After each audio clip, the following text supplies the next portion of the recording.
अच्छा, एल्डिहाइड के नोमेनक्लेचर्स तो कल भी हमने पढ़ लिए थे। कुछ रूल देखे थे, आईयूपीएसी नेम किस तरीके से दिए जाएंगे, कॉमन नेम किस तरीके से दिए जाएंगे। मजीद कुछ होमवर्क क्वेश्चंस आपको दे रहा हूँ ताकि इनके आप आईयूपीएसी नेम लिख सकें। 4-5 स्ट्रक्चर्स दूंगा ताकि जो रूल्स आपने कल पढ़े कम से कम वो रूल्स आपके ज़हन नशीन हो जाएं।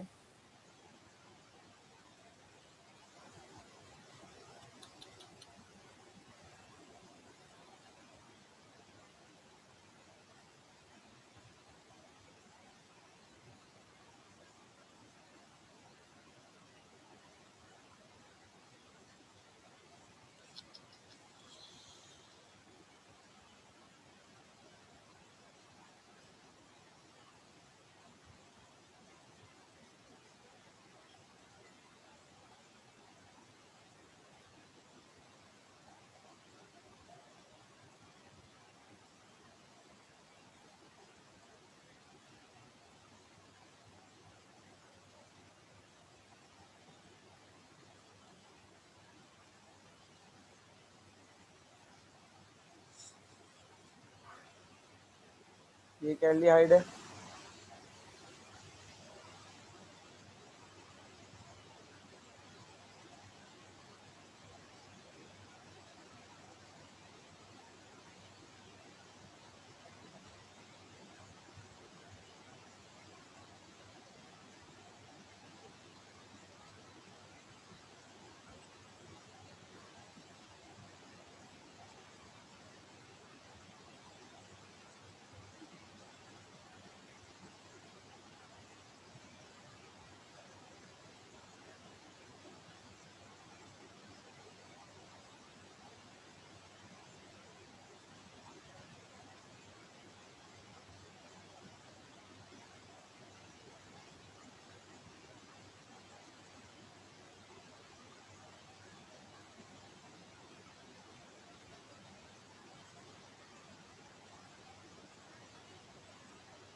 तीन नंबर ये 5 स्ट्रक्चर्स है बेटा, इनको होमवर्क के लिए नोट कर लें आईयूपीएसी नेमिंग के लिए। 1 2 सर नेक्स्ट दिखाएं। ओके, हो गए 3rd and 4th। ले लिया। Last 5th। डन। ठीक है, ओके। तो ये 5 स्ट्रक्चर्स आप लोगों ने इसको करना है आईयूपीएसी नेमिंग इनके। अभी फिल वक्त हम मूव कर रहे हैं अब एल्डिहाइड के प्रिपरेशन की तरफ। अच्छा, एल्डिहाइड फैमिली के जिस कंपाउंड को हमने बहुत ज़्यादा तफसील में पढ़ना है वो है फॉर्मएल्डिहाइड। ठीक है, हर फैमिली के एक एक कंपाउंड को, एक एक मेंबर को हम बहुत तफसील में पढ़ते हुए चल रहे हैं। तो हम फॉर्म एल्डिहाइड को बहुत तफसील में पढ़ते हुए जाएंगे, यानी इसकी प्रिपरेशन, प्रॉपर्टीज़, रिएक्शन वगैरह सब कुछ। इसका फार्मूला CH2O। स्ट्रक्चर की अगर हम बात करें तो इसका स्ट्रक्चर कैसा होता है, H,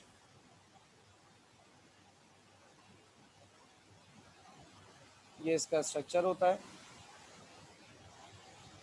अच्छा, फॉर्मल्डिहाइड का अगर हम 40% सोल्यूशन बनाएं,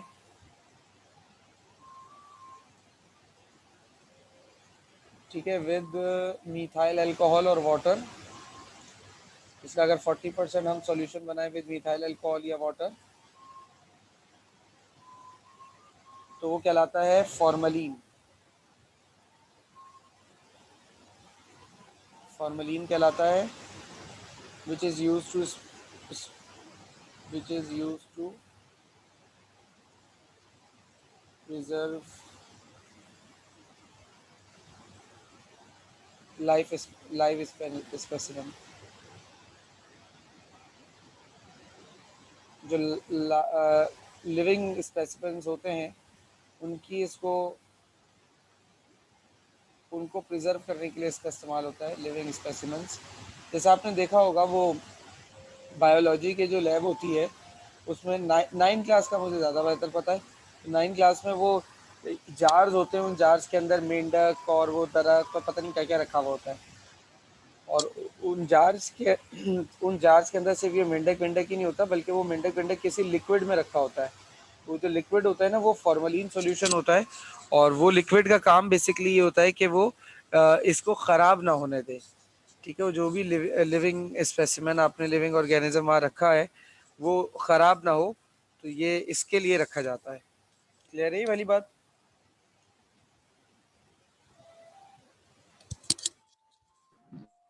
यस। ओके, अब मैं फॉर्मल्डिहाइड की प्रिपरेशन की जानिब चल रहा हूँ।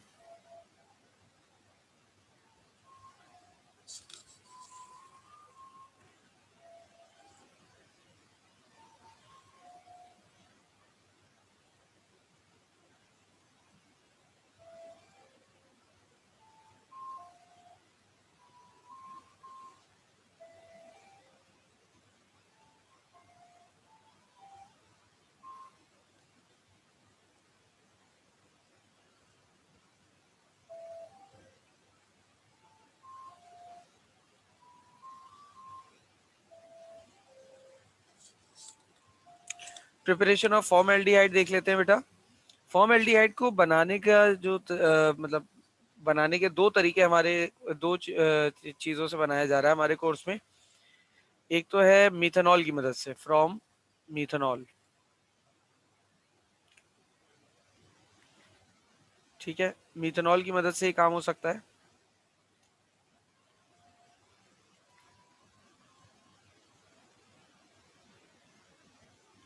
अच्छा, मीथेनॉल की मदद से किस तरीके से होता है? मीथेनॉल की मदद से ये बनाने के इसको दो तरीके हैं।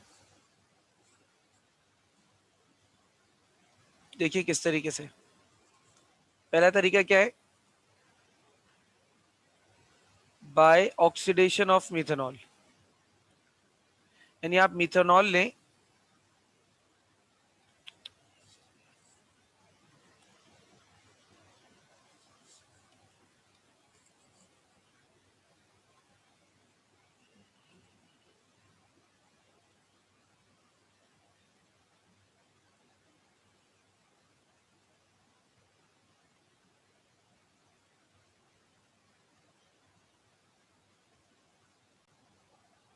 जी बेटा। तो पहला मेथड है बाय ऑक्सीडेशन ऑफ मीथेनॉल, यानी कि अगर आप मीथेनॉल की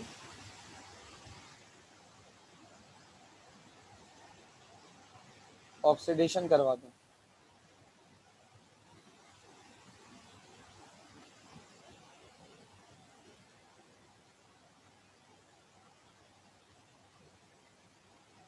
अच्छा, ये किस तरीके से है? देखो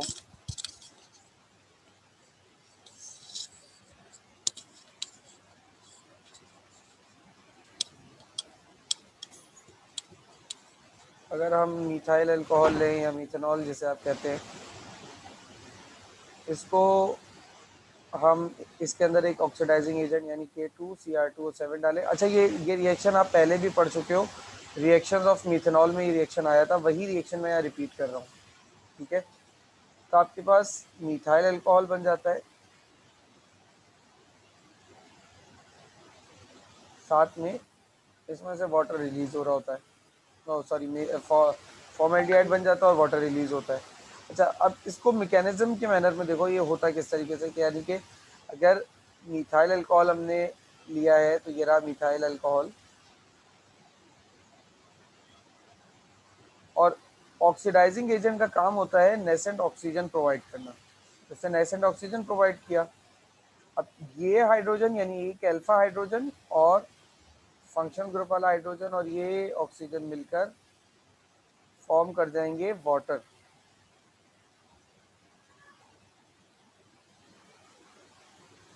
ठीक है, ये क्या फॉर्म करेंगे, ये करेंगे वाटर फॉर्म। तो जब ये वाटर फॉर्म करेंगे तो यहाँ पर क्या बचेगा आपके पास, HCH और ऑक्सीजन के साथ डबल बॉन्ड है। ठीक है, तो ये आपके पास बन गया फॉर्मल्डिहाइड, फॉर्मल्डिहाइड। ठीक है, अच्छा अब यहाँ पर आपको एक सेंटेंस लिखना लाजमी है, this reaction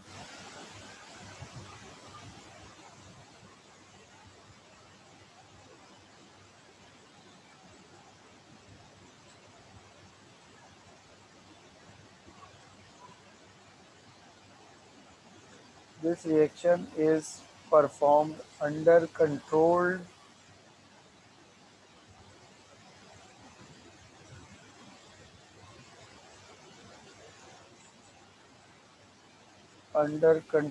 conditions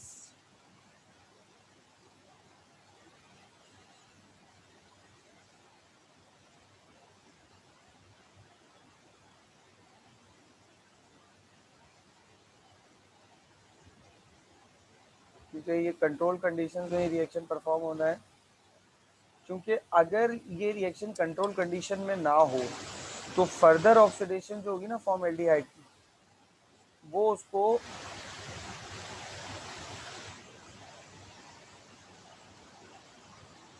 further oxidation है फॉर्मल्डिहाइड की,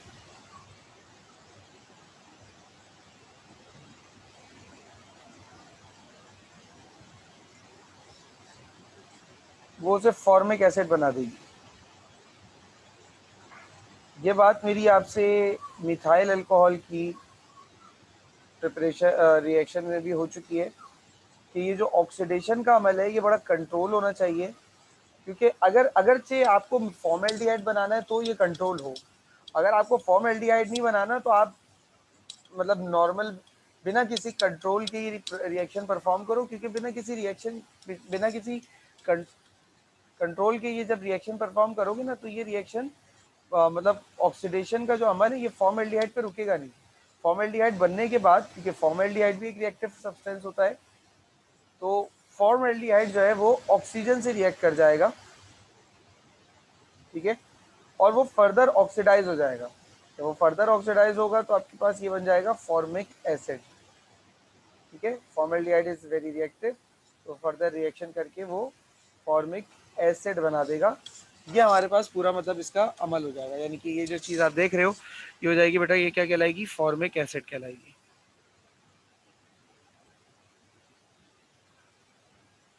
ठीक है, फॉर्मल्डिहाइड से चले तो फॉर्मिक एसिड बना। अब ये होल टू होल डिपेंड करता है कि आपकी ऑक्सीडेशन का जो ये अमल है ये किस तरीके का हो रहा है। अगर ऑक्सीडेशन का अमल आपका बहुत हैवी अमल है तो फिर आपके पास जो है वो यहाँ पर फॉर्मिक एसिड बनेगा, और अगर आपने बहुत कंट्रोल मैनर में लिमिटेड अमाउंट में ऑक्सीडेशन करवाई हुई है तो फॉर्मिक एसिड बनेगा, सॉरी तो फिर फॉर्म एल्डिहाइड बनेगा। क्लियर है बेटा, कोई सवाल है इस बात में पूरी में, कोई सवाल है तो पूछ लीजिए।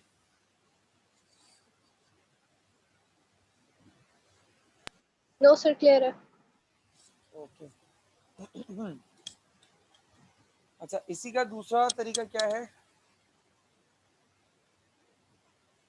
दो मेथड्स हैं इसी एक मेथड में।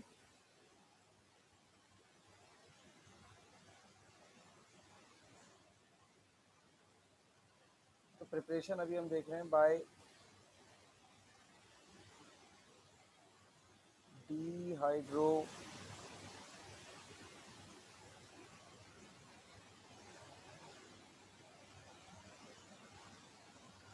जनरेशन ऑफ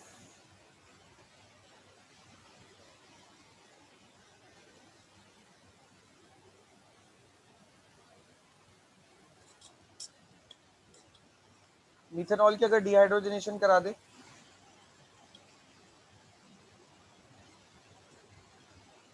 अच्छा, डिहाइड्रोजनेशन का अमल होता है कॉपर निकल की प्रेजेंस में, और इसे हम करते हैं हीट। तो ये आपके पास बन जाएगा HCH,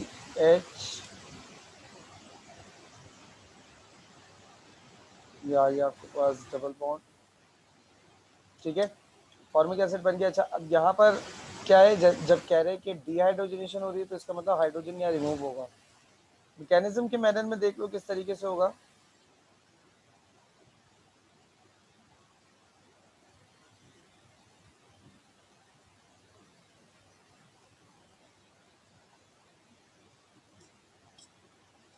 ये H अल्फा H जैसे कहते हैं, और ये फंक्शनल ग्रुप वाला H, बेटा ये दोनों निकल जाते हैं।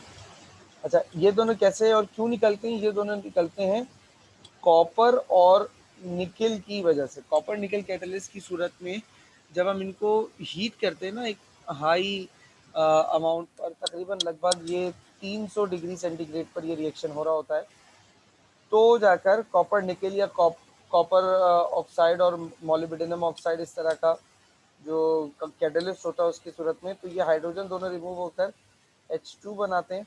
साथ में इनके रिलीज हो जाता है यहाँ से HCH और डबल बॉन्ड विद O। ये आपके पास बन जाता है फॉर्मिक एसिड। यहाँ पर आपने पिछले स्टेप में ऑक्सीडेशन करवाई थी, रिमूवल ऑफ हाइड्रोजन कराया था, ठीक है, यानी कि यहाँ पर हाइड्रोजन रिमूव करा के ऑक्सीजन से रिएक्ट कराकर इसको वाटर बनाया था। यहाँ पर भी आप एक तरीके की ऑक्सीडेशन ही करवा रहे हो, अगर आप गौर करो तो यहाँ पर भी आप एक तरीके की ऑक्सीडेशन ही करवा रहे हो, ठीक है। लेकिन डिफरेंस क्या है दोनों में? डिफरेंस ये है कि यहाँ पर नेसेंट ऑक्सीजन से वो हाइड्रोजन रिएक्ट करके वाटर फॉर्म कर रही है, लेकिन यहाँ पर सिर्फ और सिर्फ हाइड्रोजन का रिमूवल हो रहा है। थोड़ा सा फर्क है दोनों में, ठीक है। ये फर्क वाजे है बेटा सबको? जी सर। Yes sir. अच्छा, अब ये नंबर 1 तरीका था फ्रॉम मिथेनॉल। अब हम दूसरे कंपाउंड की जानिब चल रहे हैं। दूसरा कंपाउंड हमारे पास क्या है? बाय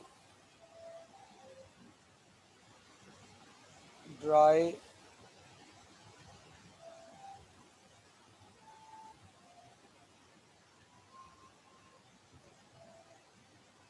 distillation of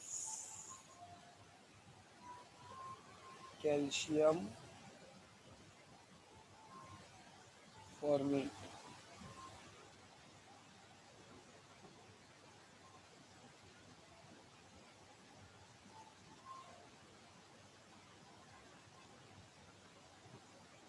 ठीक है भाई, अगर ड्राई डिस्टिलेशन करा दें कैल्शियम फॉर्मेट की तो क्या है? तो अच्छा, कैल्शियम फॉर्मेट हमें अमूमी तौर पर दरख्त वरख से हासिल हो जाता है, ठीक है ना। तो कैल्शियम फॉर्मेट की अगर ड्राई डिस्टिलेशन कराए, डिस्टिलेशन इसलिए ज़रूरी है क्योंकि दरख्त से हमें सिर्फ कैल्शियम फॉर्मेट तो हासिल हो नहीं रहा है, ठीक है। दरख्त से जब हम किसी चीज़ को हासिल करने की कोशिश करेंगे तो दरख्त में तो बहुत तरह तरह के अलग अलग से कंपाउंड्स हो सकते हैं ना। जैसे कि क्रूड ऑयल हम ज़मीन से निकालते हैं, हमें उसमें से पेट्रोलियम चाहिए, तो ऐसा नहीं है ना कि हम सिर्फ क्रूड ऑयल ज़मीन से निकाल रहे हैं और हमें पेट्रोल मिल जाए। क्रूड ऑयल में बहुत सारी चीज़ें होती हैं, डीजल भी होता है, वैक्स भी होता है, केरोसिन ऑयल भी है और बहुत कुछ है। हम बारी बारी सबको अलग करते जाते हैं, हमें पेट्रोल भी मिलता जाता है। तो बेसिकली जो ड्राई डिस्टिलेशन है, डिस्टिलेशन का अमल है, वो है ही यही कि आपको मुख्तलिफ तरह की चीज़ें हासिल होती हैं किसी एक सब्सटेंस को डिकम्पोज करने पर या किसी एक सब्सटेंस के साथ छेड़खानी करने पर। लेकिन मेन थिंग क्या होती है कि आपको उन बहुत सारी चीज़ों को एक दूसरे से अलहदा करके अपने काम की चीज़ उसमें से निकालनी होती है। जब आप उसमें से अपने काम की चीज़ निकाल लेते हो तो उसे उस अमल को जो है वो आप ड्राई डिस्टिलेशन कहते हो। अब यहाँ पर आप फिर ड्राई डिस्टिलेशन के नतीजे में जो कंपाउंड हासिल करते हो कैल्शियम फॉर्मेट है। देन कैल्शियम फॉर्मेट को अगर हम फर्दर हीट करते हैं तो कैल्शियम फॉर्मेट फिर फॉर्मिक एसिड में कन्वर्ट हो जाता है, सॉरी फॉर्मेल्डिहाइड में कन्वर्ट हो जाता है। क्लियर हुआ? ये जो मैंने एक एक्सप्लेनेशन दी है ये समझ में आई बात? फिर अभी इसकी इक्वेशन लिख लेते हैं। जी सर। तो इतनी मुश्किल बात नहीं है क्योंकि तकरीबन सारी चीज़ें चैप्टर 9 तक आते आते ना आप पढ़ चुके होते हो। अगर आपको वो पता भी है, याद भी है, तो इतना मुश्किल नहीं रहता। डिस्टिलेशन का अमल चैप्टर 6 में ऑलरेडी पढ़ा हुआ होता है, तो वो पता ही होता है कि भाई डिस्टिलेशन में क्या होता है। और जैसे अभी ऊपर ऑक्सीडेशन हुआ, रिडक्शन हुआ, इन सारी चीज़ों से तकरीबन हम आंग हो चुके होते हैं, इसलिए चैप्टर 9 में इतनी प्रॉब्लम होती नहीं। अच्छा, अब इसके अगर देखें तो कैल्शियम फॉर्मेट का स्ट्रक्चर किस तरीके का होता है कि हमारे पास कैल्शियम होता है,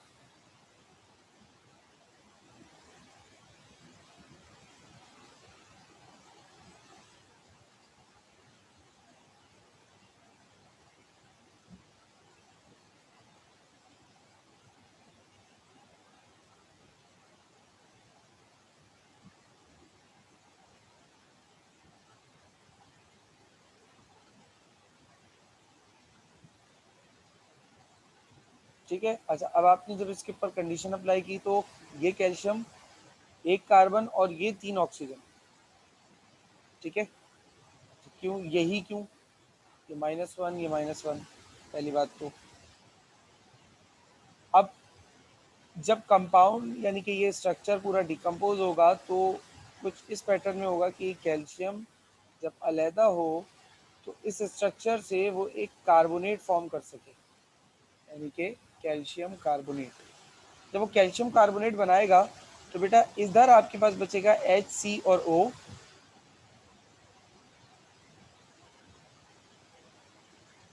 और इधर आपके पास आकर लग जाएगा, जो यहाँ पर एक बॉन्ड की जगह खाली होगी ना, इधर आपके पास आकर लग जाएगा H, ठीक है ना। तो ये चीज़ है आपके पास,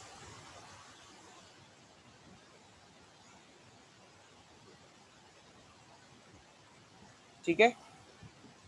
तो इस तरीके से आपके पास यहाँ पे बन जाएगा बेटा फॉर्म एल्डिहाइड। ये इसको बनाने का दूसरा मेथड है जो आपके कोर्स में मौजूद है, ठीक है बेटा। कोई सवाल या कंफ्यूजन?